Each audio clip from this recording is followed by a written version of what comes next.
Hi, welcome back. I am doctor Panya. Welcome to our nest.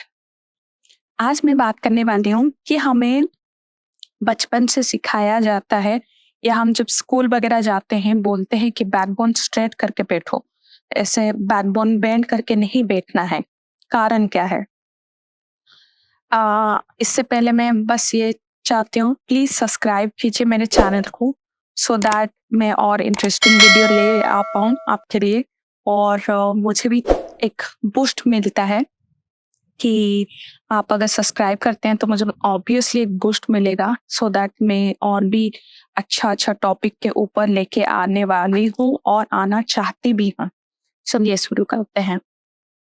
जब आप straight बैठते हो तो मैं ऑलरेडी चक्रास के बारे में जो बात की हूँ, रूट चक्रा से सैक्रल चक्रा से सोलर प्लेक्सस चक्रा से हार्ट चक्रा से थ्रोट चक्रा से थर्ड आई चक्रा से क्राउन चक्रा, ऐसे एनर्जी हमारा फ्लो होता है टुवर्ड्स अपवर्ड। ठीक है? तो ये जो एनर्जी फ्लो होता है जब हम बैकबोन स्ट्रेट करके बैठते हैं, तो ये एनर्जी आराम से फ्लो हो सकता है। बट हम अगर बेंड होके बैठते हैं या हम एक पोजीशन जहाँ पर हमारा बेनी को अपवर्ड आगे की तरफ लेके आ जाते हैं, या जो बैकबोन है उसको भी बेंड करके या झुक के बैठते हैं या गर्दन भी झुका के अगर बैठते हैं, तो ये सब जो कारण होता है उसके कारण क्या होता है, हमारा जो नीचे का जो एरिया ऑफ एनर्जी है वो ऊपर उठ नहीं पाता है। उसके कारण क्या होता है, हमें हम बस लोअर चक्रा से क्या करते हैं, काम करते हैं।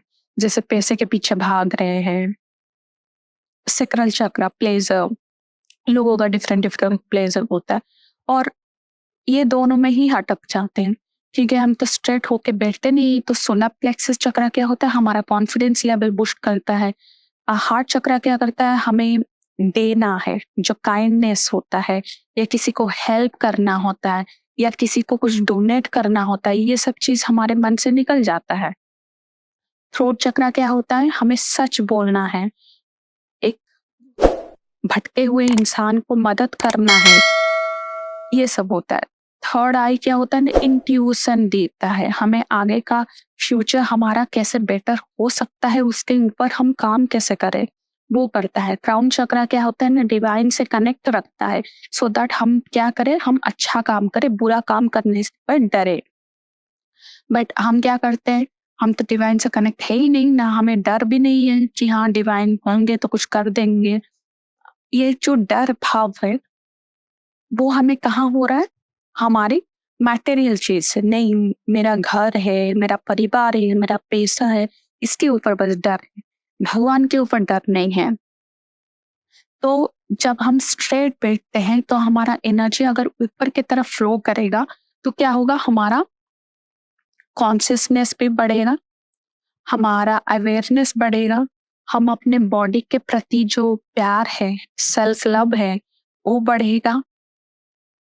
देखिए, ऐसा नहीं है आप बोलेंगे कि एक दिन बैठे फिर हमारा सब ठीक हो गया, नहीं ऐसा नहीं है। क्योंकि हमारा डीएनए ऐसे करप्टेड हो गया है, इतना डैमेज हो चुका है कि हमें उसको भी बैलेंस करना पड़ेगा। ये एक प्रोसेस का एक भाग है, एक पार्ट है। जहाँ पे आप स्ट्रेट बैठेंगे तो आप एनर्जी ऊपर जाएगा, बट आपका अगर ये सारा चक्रा ब्लॉक है तो आप स्ट्रेट बैठोगे तो वो जो मिनिमल 0.1% जा रहा है वो भी बंद हो जाएगा। अगर आप चक्रास करते हैं, सपोज आप स्टार्ट किए 1 साल पहले या 2 साल पहले, अगर आप स्ट्रेट बैठते हो तो क्या होता है, आपका चक्रा एक्टिवेट होना जल्दी होता है और आपको एक स्ट्रेट बैठने के कारण अगर आपको 1% वर्कआउट करता था, अभी 20% वर्कआउट करना शुरू करेगा। समझ रहे हैं? तो एनर्जी बूस्ट होना जल्दी जल्दी करता है। जब आप स्ट्रेट बैठोगे, आप मेडिटेशन करोगे, आप चक्रास करोगे, तो आपका एनर्जी लेवल बढ़ेगा और आपको एनर्जी का बूस्ट मिलेगा। तो इसी वजह से हमें बोला जाता है और देखिए, आप अगर फिजिकल लेवल पे मैं अगर बात करूँ, अगर आप स्ट्रेट बैठते हो, बैकबोन स्ट्रेट रखते हो, तो क्या होता है इन फ्यूचर आपको बैकबोन पेन नहीं होगा, क्योंकि हम जब बेंड होके बैठते हैं, तो हम अपने लोअर जो आप टम्मी एरिया है, हिप्स एरिया है, वहाँ पे ज़्यादा प्रेशर डालते हैं। तो प्रेशर नहीं डालेंगे तो क्या होगा, हमारा जो बैकबोन का जो पेन इश्यूज वगैरह है वो कम हो जाएगा और हमारा बैकबोन स्ट्रेंथ होगा।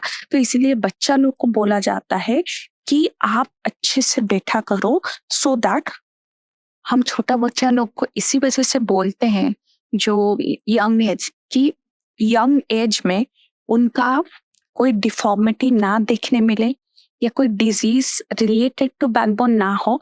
इसी वजह से हम, क्योंकि बच्चे को क्या होता है वो ग्रोइंग स्टेज में रहता है, जैसे हम स्ट्रेट बैठेंगे तो उसका जो बोन ग्रोथ होगा या बोन का जो स्ट्रक्चर होगा वो वैसा ही बनेगा। अगर वो बेंड होके बैठेगा तो उसका बोन स्ट्रक्चर भी बेंड हो जाएगा अर्ली स्टेज में, तो डिफॉर्मिटी देखने ही मिलेगा। और in the early young age में बाय 20 और 25 उनको बैकबोन होना शुरू हो जाएगा और बोन रिलेटेड सब प्रॉब्लम हो सकता है। इसी वजह से हम यंग जनरेशन को स्ट्रेट बैठने के लिए बोलते हैं। तो ये था मेरा video. Thank you so much.